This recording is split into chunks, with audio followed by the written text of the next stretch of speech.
Like a scene from a spy thriller, a military jeep hurtles into view. Inside the vehicle, a 24-year-old North Korean soldier, desperate to defect. As he nears the border, North Korean soldiers scramble after him. He leaps from his crashed jeep, narrowly escaping his pursuers. Seconds later, more soldiers appear and start shooting, even as the defector is running across one of the world's most dangerous borders. I do not recall another incident of hot pursuit across the border, which potentially could have led to an escalation. Hit 5 times, having lost half his blood, the defector's body slumped against a wall. Next, a daring rescue.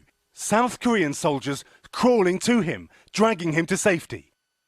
Just last month, inside North Korea, we visited the DMZ and walked through the very same area. That is the border between North and South. The desperate escape, an embarrassment to North Korea. I would guess, looking at past practice, that anybody associated closely with him will be tried and either executed or incarcerated. Tonight, he is recovering after 2 operations, lucky to be alive, running for freedom, escaping with just seconds to spare. Keir Simmons, NBC News.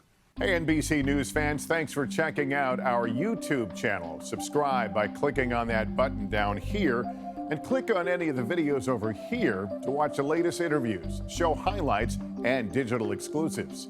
Thanks for watching.